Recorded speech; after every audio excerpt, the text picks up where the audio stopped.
الرحمن الرحیم الحمد للہ رب العالمین مالک یوم الدین ایاک نعبد و ایاک نستعین اہدنا الصراط المستقیم صراط الذین انعمت علیہم غیر المغضوب علیہم ولا الضالین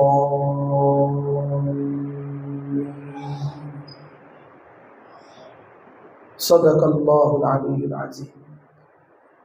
اعوذ باللہ من الشیطان الرجیم، بسم اللہ الرحمن الرحیم، الحمد للہ رب العالمین وعاقبۃ المتقین، الصلاۃ والسلام علی حبیب قلوبنا وطبیب ذنوبنا ابی القاسم محمد صلی محمد وأہل بیتہ الطیبین الطاہرین المعصومین ولعن اللہ ولا اعدائہم اجمعین۔ اما بعد فقد قال رسول اللہ صلی اللہ علیہ وآلہ وسلم، بسم اللہ الرحمن الرحیم، حسین منی وانا من الحسین صلوات۔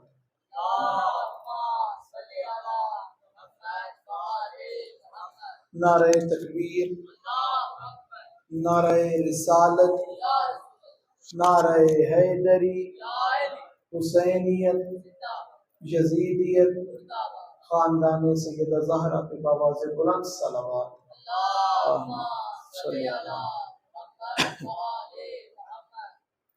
اس عشرہ کی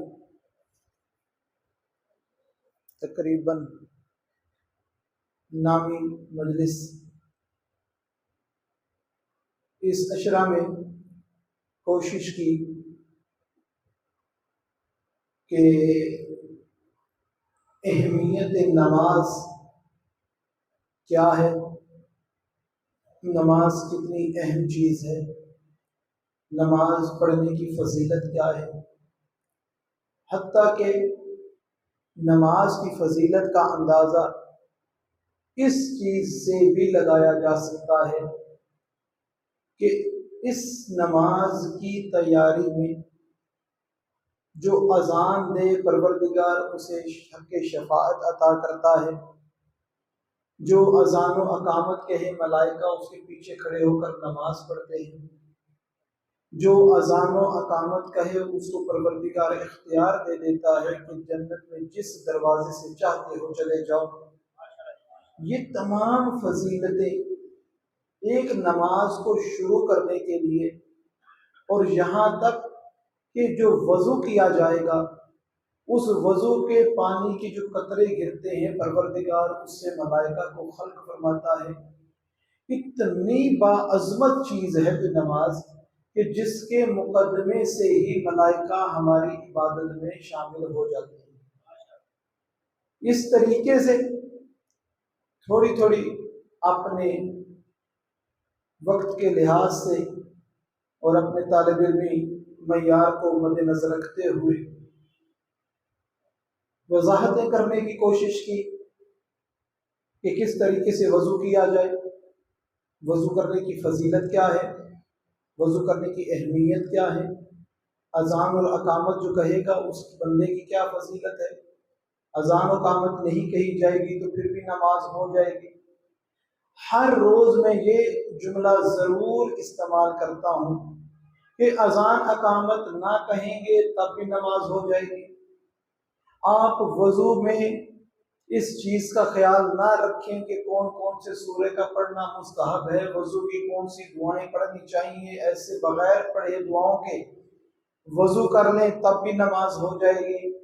اپنے لباس کو خاص طور پہ صاف ستھرا کریں گے تب بھی نماز ہو جائے گی۔ خاص طور پہ صاف ستھرا نہ کریں، فقط خیال رکھیں پاک ہے نہ پاک نہیں ہے تب بھی نماز ہو جائے گی۔ نماز تصویروں والے کمرے میں بھی ہو جاتی ہے، نماز تصویروں کے بغیر کمرے والے میں بھی ہو جاتی ہے۔ یہاں پر بیٹھ کر 9 دن جو بتایا گیا کہ کس طریقے سے پڑھنی ہے، کس طریقے سے کرنی ہے، تو مقصد فقط یہ ہے کہ جتنے مستحبات نماز ہیں ان کو نماز میں شامل کر کر ایک ایسی نماز پڑھی جائے کہ جس کے بارے میں انسان کہہ سکے کہ اگر کوئی شخص بہترین نماز ادا کرنا چاہتا ہے تو اس کو ان اصولوں پر عمل کرنا پڑے گا۔ اسی کی ذیل میں کل میں نے جو اپنے وقت میں بیان کرنے کی کوشش کی کہ ریاکاری کی قسمیں کیا کیا ہوتی ہیں، نمازی کو کس کس ریاکاری سے دو چار ہونا پڑتا ہے، اور انسان اپنے آپ کو ریاکاری سے کیسے بچا سکتا ہے۔ ہر ریاکاری گناہ نہیں ہوتی، ہر ریاکاری نماز کو باطل نہیں کرتی۔ چند ایسی ریاکاریاں بھی بتائی گئیں جس کے اندر ریاکاری کرنا مستحب ہے، کسی کو دین کی دعوت دینے کے لیے ریاکاری ہے تو مستحب ہے، بچوں کی تربیت کے لیے ہے تو مستحب ہے۔ یہ تمام چیزیں جو یہاں سے میں نے اپنے یہاں میں بیان کی ہیں، دل تو یہ چاہتا ہے کہ ایک مکمل نماز کا جو طریقہ کار ہے اس کو بیان کیا جائے۔ ابھی تو نیت میں اور وضو کے معاملات اور اذان و اقامت کے معاملات میں ہی عشرہ جو ہے وہ تقریباً ختم ہونے کی قریب آ گیا، اور ابھی ہماری نماز شروع نہیں ہو سکی۔ تو کوشش کریں گے کہ جس طریقے سے جہاں پر بھی کبھی پروردگار نے موقع عطا کیا تو اس چیز کی وضاحت کی جائے کہ نماز کے اندر کون سی ریاکاری ہے جو ثواب رکھتی ہے۔ ایسی ریاکاری جو کسی شخص کو آپ عبادت کرتے ہوئے دیکھتے ہیں اور اس کو عبادت کرتے ہوئے دیکھنے سے آپ کے اندر بھی عبادت کا جذبہ پیدا ہو جاتا ہے اور آپ بھی عبادت کی طرف مائل ہو جاتے ہیں۔ آج یہ میرا ایک بچہ یہاں پر بیٹھا ہوا ہے جس نے بھی ماشاءاللہ بولا ہے، سید جاذب حسن، اس سے میرا ماشاءاللہ بات رہتی ہے، گفتگو کرتے رہتے ہیں، تو وہ باتیں جو ہم کبھی آپس میں بیٹھ کے کرتے ہیں وہ علماء کے بیان میں بھی نظر آ جاتی ہیں۔ کوئی شخص نماز شب اس لیے نہ پڑھے کہ لوگ کہیں گے کہ یہ ریاکاری کر رہا ہے۔ یہ میرے سے اس نے خود جاذب حسن نے گفتگو کی تھی۔ ایک گھر چھوٹا ہے تو وہی جگہ ہے جہاں پہ میں روزانہ نماز شب ایسے پڑھتا ہوں، تو اب گھر میں مہمان ہیں تو میں دل میں یہ ریاکاری والا عنصر آ رہا ہے تو میں نے اس کو چھوڑ دیا۔ تو ان کے لیے، اپنے بچوں کے لیے، نوجوانوں کے لیے کیوں چھوڑا؟ کیونکہ ہمارے ممبر سے بیان ہی نہیں کیا جاتا کہ ریاکاری کہتے کس کو ہیں۔ آپ نماز شب پڑھتے رہیں اپنے مہمانوں کے سامنے، ان میں سے بھی آپ کے ساتھ کھڑا ہو کے کوئی نماز شب کا عادی بن جائے۔ نیت یہ نہیں کہ میرا کردار دیکھتے رہیں اور کہتے رہیں ماشاءاللہ ماشاءاللہ، شاہ صاحب تو بڑے سارا دن اپنے کاموں میں بھی رہتے ہیں، نماز شب بھی ترک نہیں کرتے۔ یہ نیت نہیں، نیت یہ ہے کہ میں نماز شب سب میں بیٹھ کر اس لیے پڑھ رہا ہوں کہ جتنے نماز شب سے غافل ہیں وہ نماز شب پہ متوجہ ہو جائیں۔ اس ریاکاری کا ثواب عطا کرتا ہے پروردگار۔ اور وہ ریاکاری جو گناہ نہیں ہے وہ کون سی ہے؟ وہ ریاکاری کہ انسان اپنے آپ کو بدنام ہونے سے بچانے کے لیے نیک کام انجام لوگوں کے سامنے دے۔ مثلا میں اپنی ذات کو سامنے رکھوں، مجھے خوف ہے کہ میرے بچوں کے سامنے، میرے طالب علموں کے سامنے میرا کوئی گناہ، کوئی عیب آشکار نہ ہو، تو میں جان کے ان کے سامنے استغفار کی تسبیح پڑھتا رہتا ہوں، میں جان کے ان کے سامنے نماز پڑھتا رہتا ہوں، مستحب نوافل ادا کرتا رہتا ہوں، کہ ان کو کبھی تصور بھی نہ ہو کہ ہمارے جو استاد ہیں یہ کوئی گناہ بھی کر سکتے ہیں۔ تو ایسی ریاکاری جس سے گناہوں کو چھپایا جا سکے، اسلام اس کو بھی جائز کہتا ہے، اس کو بھی جائز کہتا ہے۔ اور اتنا سخت حکم ہے جناب سرور کائنات حضرت محمد مصطفیٰ صلی اللہ علیہ وسلم،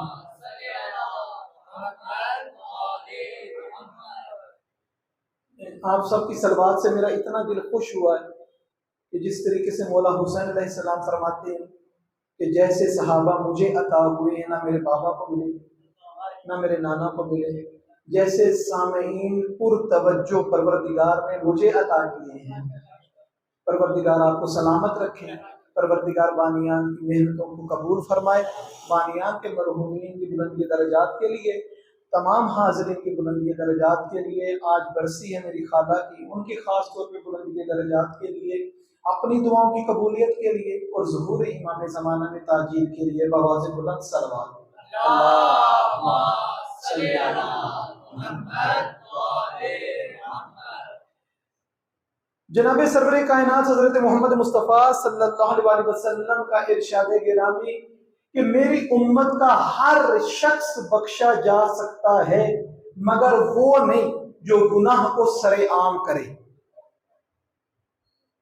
جو علل اعلان گناہ کرے گا میری امت کا وہ بخشا نہیں جائے گا۔ مولا وہ کون سے گناہ ہیں جو علل اعلان ہیں؟ میری مائیں بہنیں پردے میں بیٹھی ہیں، اب جو خاتون بے پردہ رہتی ہے وہ علل اعلان گناہ کی مرتکب ہے، وہ علل اعلان گناہ کر رہی ہے۔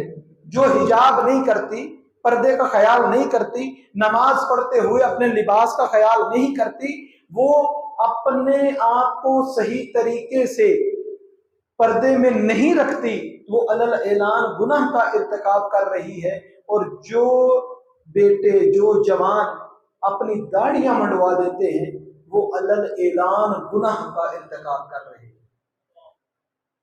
بوانگ دہل گناہ کا ارتکاب کر رہے ہیں۔ یہ تو فیشن بن چکا ہے نا قبلہ، یہ بتانا کہ میں کیا کیا کرتا تھا۔ کیوں فیشن کیوں بنا؟ کیونکہ ہمارے میڈیا کو اس طریقے سے ترتیب دیا گیا اور اتنی محنت کی جا رہی ہے کہ جتنے حلال رشتے ہیں ان کو ایک دوسرے سے ناراض بتایا جاتا ہے، اور جتنے حرام رشتے ہیں ان کو ایک دوسرے کا مخلص بتایا جاتا ہے۔ یہی ٹی وی کے اوپر کیا جا رہا ہے، یہی ٹی وی پہ بتایا جا رہا ہے۔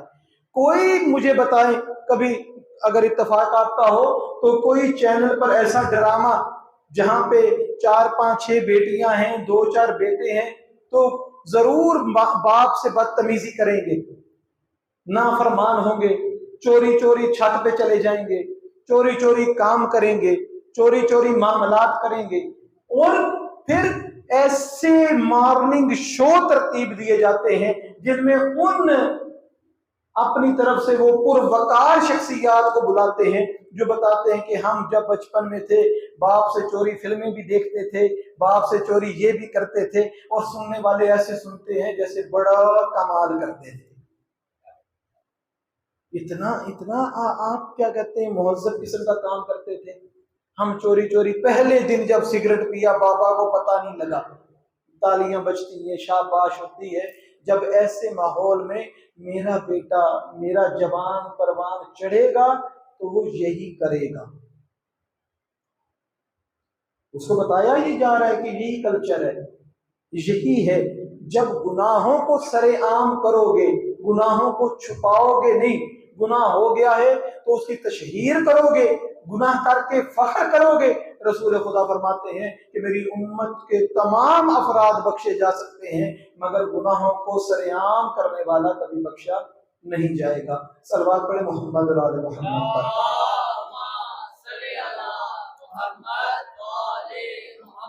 اور کون سی ریاکاری ثواب ہے جس کا گناہ نہیں ہے؟ آپ پروردگار کی عبادت خلوص نیت سے کرتے ہیں، نماز شب خلوص نیت سے پڑھتے ہیں، اول وقت میں نماز خلوص نیت سے پڑھتے ہیں، آپ نماز جعفر طیار کے پابند رہتے ہیں، تمام معاملات اور مستحبات کو اپنا ذریعہ بنایا ہے، طریقہ بنایا ہے، اپنی عادت بنائی ہے۔ آپ نے کسی کو بتایا نہیں، آپ خود مشہور ہو گئے ہیں کہ یہ بہت نمازی ہے، آپ نے نہیں بتایا، لیکن لوگوں کے زبانوں پر آ گیا ہے کہ یہ نماز بھی پڑھتے ہیں، یہ نماز شب بھی پڑھتے ہیں، یہ مستحبات عمل بھی انجام دیتے ہیں، یہ مسجد میں جا کے بعد جماعت نماز ادا کرنے کی کوشش کرتے ہیں۔ آپ نے تشہیر نہیں کی، لوگوں کو پتہ چل گیا ہے۔ اور یاد رکھنا میرے نوجوان بچوں، جس چیز کو چاہتے ہو نا کہ پروردگار پوری دنیا کو بتائے اس چیز کو چھپا کے کیا کرو۔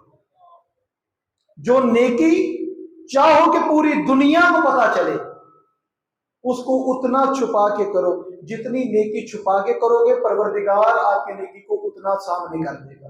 صلوات پڑھیں محمد اور آل محمد۔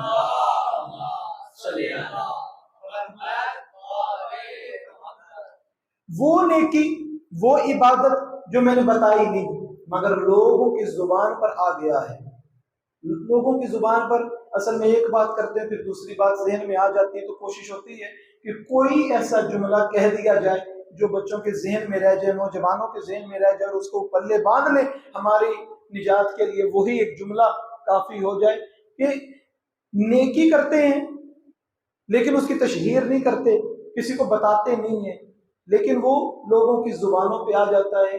صرف میرا نوجوان لڑکا، نوجوان بیٹی با اخلاق ہو جائے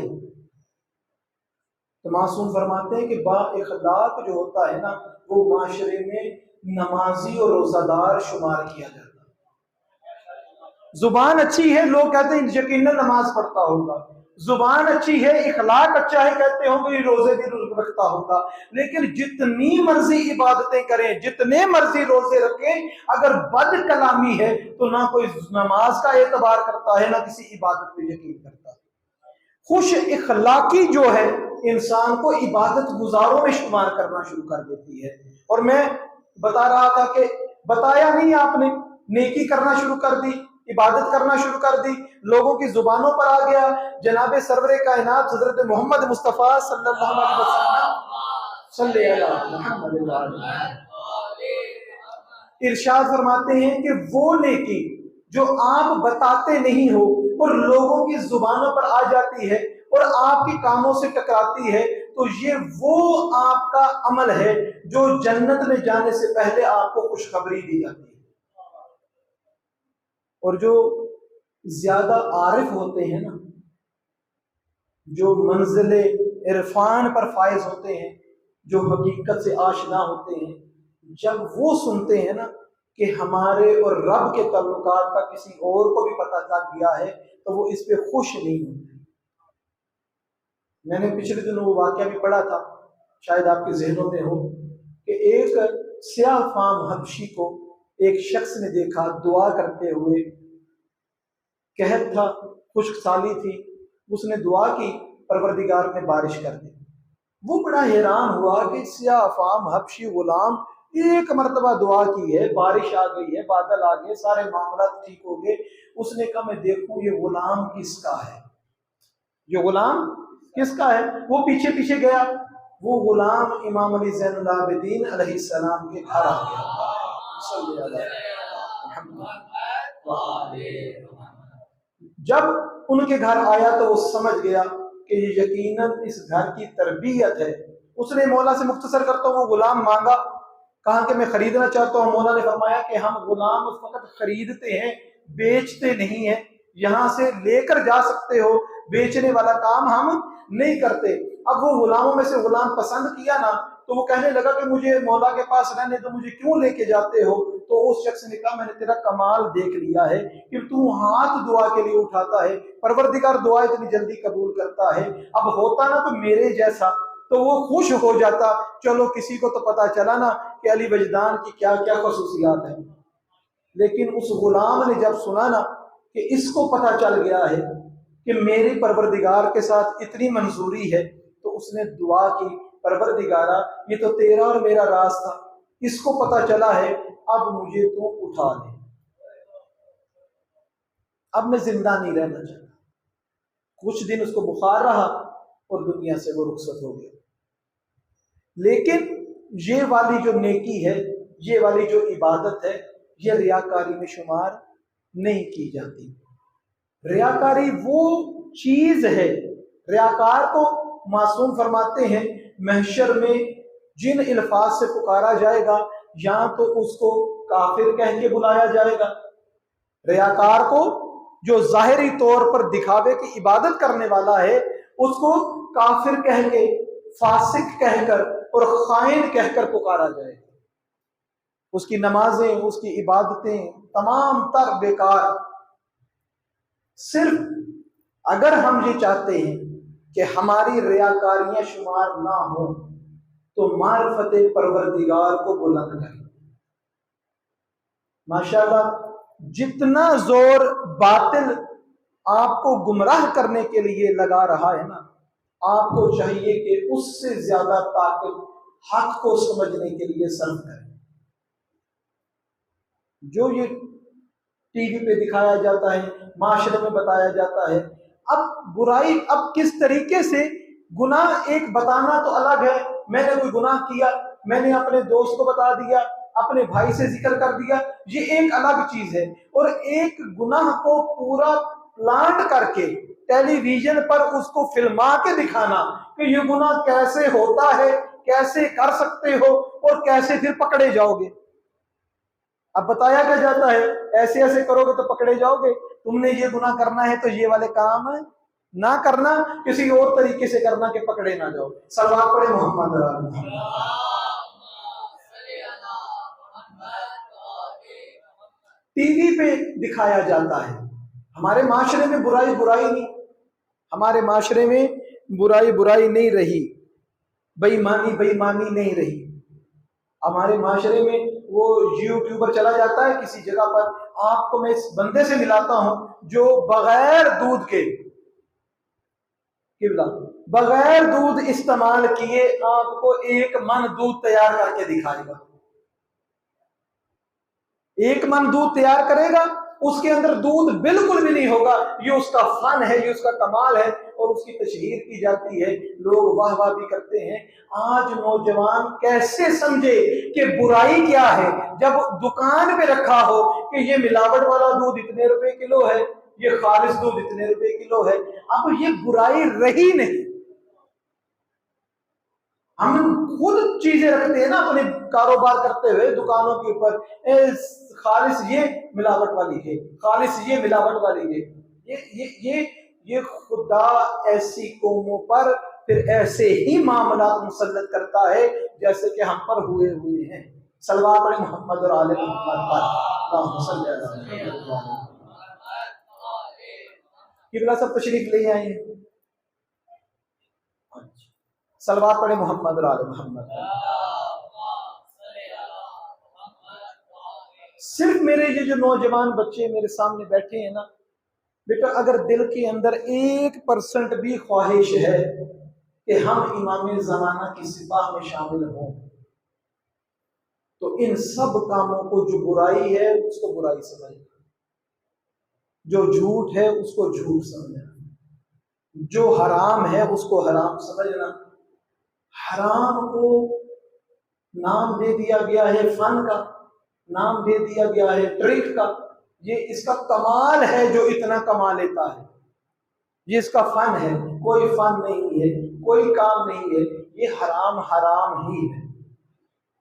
اگر امام زمانہ کی سپاہی بننا چاہتے ہو، اور یاد رکھنا اس دور میں یہاں پر جو سب سے خاص اور اہم کام ہے وہ اپنے وقت کے امام کے لیے اپنے آپ کو آمادہ کرنا،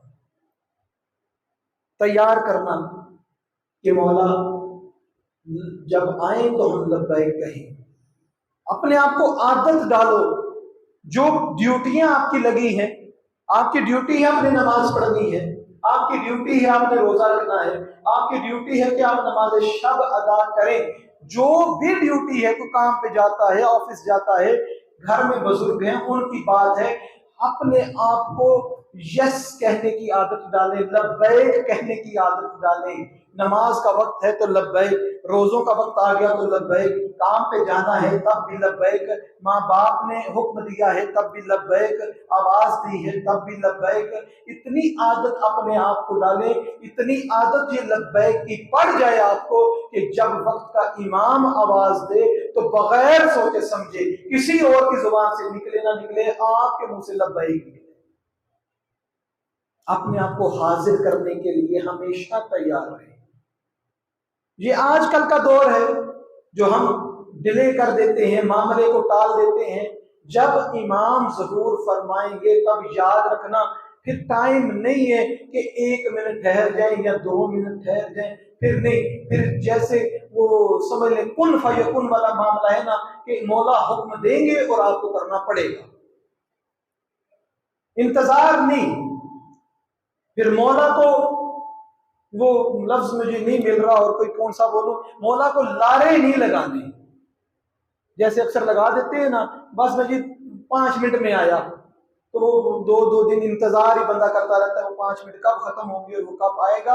اصل میں جو عادتیں معاشرے میں پڑ چکی ہیں نا، ضروری نہیں ہے کہ وہ حلال ہے۔ آپ دیکھو کہ حلال ہے کیا، جائز ہے کیا۔ کاروبار کا طریقہ بن گیا ہے کہ سچ بولیں گے تو مال نہیں بکتا، سچ بتا دیا تو خریدے گا نہیں، جھوٹ بتاؤ،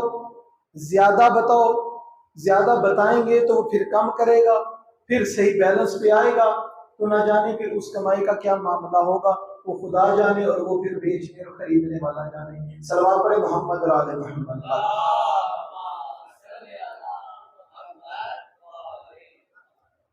ان 9 دنوں میں نماز کی طرف متوجہ کرتا رہا اپنے نوجوانوں کو، اپنے بھائیوں کو۔ نماز کی اتنی اہمیت ہے کہ اگر کوئی بندہ کوئی شرعی کام کرنا چاہتا ہے نا، مثلا کون سا، کوئی شرعی قسم کھانا چاہتا ہے یا گواہی دینا چاہتا ہے، شریعت فرماتی ہے، شریعت کا حکم ہے کہ پہلے وہ 2 رکعت نماز ادا کرے پھر گواہی دے۔ جو وصیت کسی کو کی، اور یہ باقاعدہ قرآن مجید کی سورہ مائدہ کی آیت میں ہے کہ جب کوئی مسافر مرنے کے قریب ہو تو اس کو چاہیے کہ عادل شخص، 2 مسلمان ہوں یا غیر مسلم ہوں عادل، ان کو اکٹھا کرے اور وصیت کر دے، اور ان کو تب تک نہ چھوڑا جائے جب تک وہ اس کی وصیت کو بیان نہ کر دیں۔ اور بیان کیسے کریں؟ نماز پہلے پڑھیں پھر وصیت اس کی بیان کریں۔ کسی کی گواہی دینے کے لیے انسان کا نمازی ہونا ضروری ہے، کسی قسم کو اٹھانے کے لیے انسان کا نمازی ہونا ضروری ہے۔ میں تو کہتا ہوں کہ جناب سرور کائنات حضرت محمد مصطفیٰ صلی اللہ علیہ وسلم کا ارشاد گرامی ہے کہ نماز میری آنکھوں کی ٹھنڈک ہے، نماز میری آنکھوں کی ٹھنڈک ہے۔ حضرت امام حسن علیہ السلام اور حضرت امام حسین علیہ السلام کے بارے میں بھی یہ فرمان ملتا ہے کہ حسن اور حسین میری آنکھوں کی ٹھنڈک ہے۔ جب نماز بھی ٹھنڈک ہے، شہزادے بھی ٹھنڈک ہیں، تو ان دونوں چیزوں کا آپس میں کوئی رابطہ تو ہوگا، کوئی محبت تو ہوگی، کوئی سلسلہ جڑا ہوا تو ہوگا، تو ماننا پڑے گا کہ ہر حسین والے کے لیے ضروری ہے کہ وہ نمازی بھی ہو، اور ہر نمازی کے لیے ضروری ہے کہ وہ حسین علیہ السلام کا ماننے والا بھی ہو۔ صلوات پڑھے محمد اور آل محمد پر۔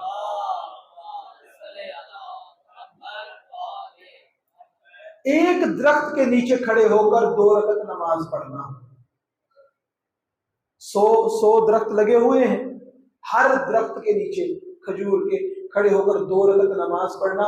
کیا جناب امیر اگر یہ 2 رکعت نماز نہ پڑھتے تو علی حق کے ساتھ اور حق علی کے ساتھ نہ ہوتا، قرآن علی کے ساتھ اور علی قرآن کے ساتھ نہ ہوتا؟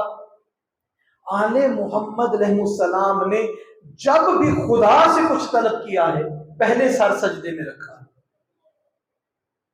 پہلے سر اپنا سجدے میں رکھا، پہلے پروردگار سے مناجات کی، پھر خدا سے دعا کی۔ تو ہم کو بھی چاہیے کہ ہمارے دعائیں قبول نہیں ہوتی، ہمارے معاملات میں درستگی نہیں آتی۔ میں اکثر اپنے جو اسٹوڈنٹ میرے پاس پڑھتے ہیں قرآن سینٹر میں، ان کو میں یہ بتاتا رہتا ہوں کہ گالی نکالیں گے نا، مذاق میں بھی گالی نکالی جائے تو پروردگار گالی نکالنے والے کی قبر میں بچھو پیدا کرتا ہے، اور وہ بچھو کیسا ہوتا ہے کہ وہ بچھو اس میت کو، گالی نکالنے والے کو ڈنگ مارتا ہے نا، تو وہ 7 تہیں زمین کے اندر چلا جاتا ہے، پھر باہر آتا ہے وہ بچھو، پھر ڈنگ مارتا ہے وہ پھر ساتھ تہیں زمین کے اندر جاتا ہے۔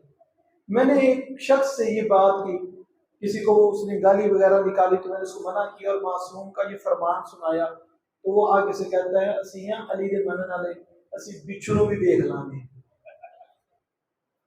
جب اس طریقے کا مزاج ہو جائے گا نا کہ ہم بچھو کو بھی دیکھ لیں گے، تو کبھی ایک بچھو، دنیاوی بچھو جو ہے، اس کے سامنے اس کے جسم پہ کھڑا کر کے دکھائیں اور اس کو وہ برداشت کرے کہ وہ کیسے کرے گا، چہ جائے کا وہ قبر کا بچھو جس کی ڈیوٹی ہی یہ ہے کہ تجھے عذاب دینا ہے۔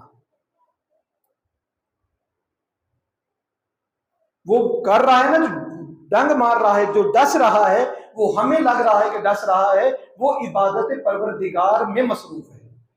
خدا نے اس کی ڈیوٹی ہی یہ لگائی ہے کہ آپ نے اس کو ایسے عذاب دینا۔ جو صحیح معیارات ہیں چیزوں کے، ان کو سمجھنا چاہیے۔ جھوٹ کو جھوٹ سمجھو، بے ایمانی کو بے ایمانی سمجھو، ہر برائی کو برائی سمجھو، اچھائی کو اچھائی سمجھو، تب معاملات بنتے ہیں اور تب ہی مولا کی سپاہ میں انسان شامل ہونے کے قابل ہو سکتا ہے۔ تو ہمیں چاہیے کہ ابھی اس دور کا جو سب سے اہم کام ہے کہ ہم اپنے آپ کو امام زمانہ کے لیے تیار کریں، اپنے آپ کو امام زمانہ کے لیے آمادہ کریں، اپنے آپ کو آراستہ کریں اس چیز سے کہ کس طریقے سے ہم مولا کے سپاہی بن سکتے ہیں، کس طریقے سے مولا ہم سے راضی ہو سکتے ہیں۔ صلوات علی محمد و آل محمد۔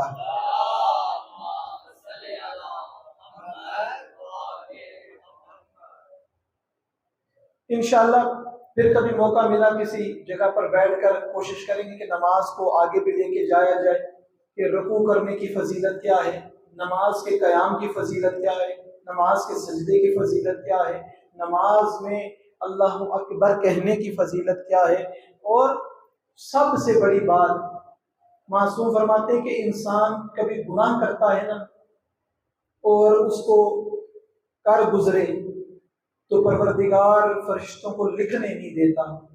کس چیز کا انتظار کرتا ہے؟ ہاں ابھی نماز کا وقت ہونے والا ہے، شاید یہ توبہ کر لے۔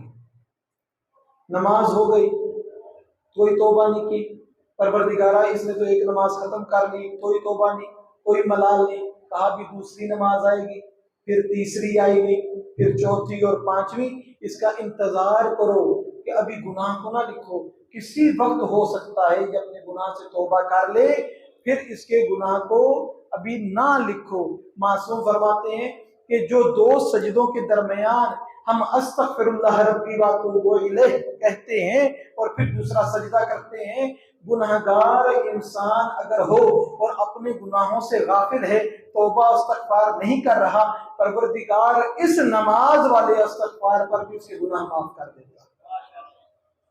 معصوم فرماتے ہیں کہ جب کسی کا بڑا گھر دیکھتے ہو نا، جب کسی کی بڑی گاڑی دیکھتے ہو، جب کسی کے عیش و آرام کو دیکھتے ہو، بڑا گھر دیکھتے ہو اور سوچتے ہو کہ یہ میرے پاس تو نہیں ہے، اس کے پاس ہے، خدا اس کو رہنا بسنا نصیب کرے۔ معصوم فرماتے ہیں جب یہ سوچ کر حسد نہیں کرتے، خدا تیرے گناہوں کو معاف کر دیتا اور اتنی بڑی نعمت جنت میں تیار کرتا ہے کہ یہ جو گھر ہے یہ اس کے مقابلے میں کچھ چیز ہی نہیں۔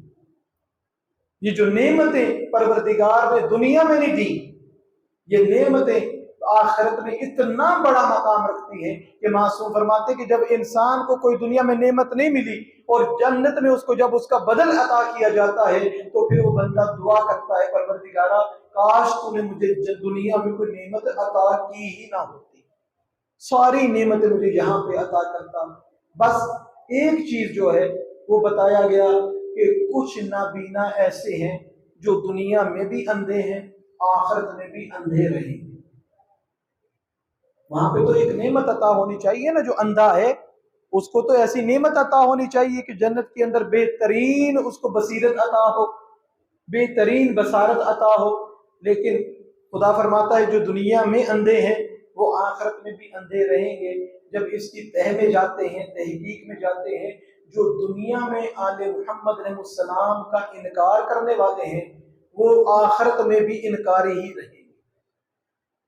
اور کیا وجہ ہے کہ انسان ایک لمحے کو جو نیکی کرتا ہے یا ایک لمحے کو جو گناہ کیا، مثلا کسی شخص کی زندگی ہے 40 سال 60 سال اور اس نے اپنی زندگی کو کفر میں گزارا.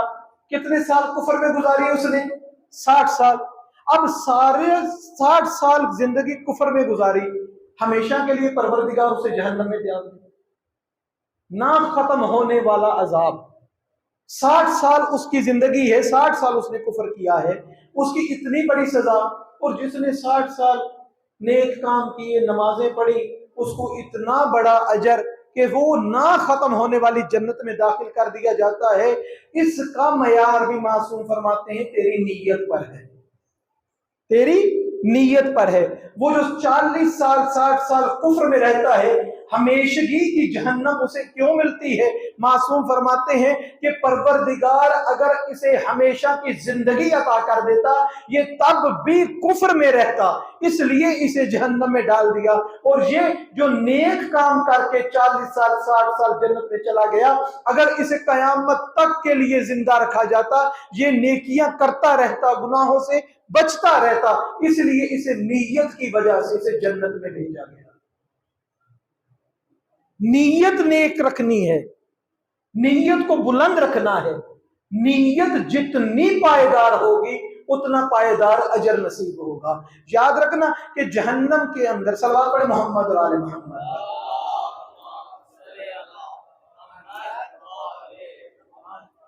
برائے صحت و سلام کے علماء حق کا آواز بلند صلوات.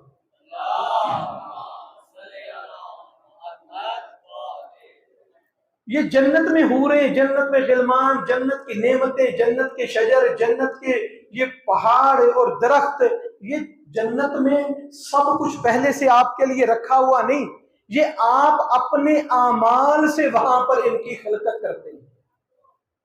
جتنا بھیجو گے وہاں پر اتنا پروردگار عطا کرے گا.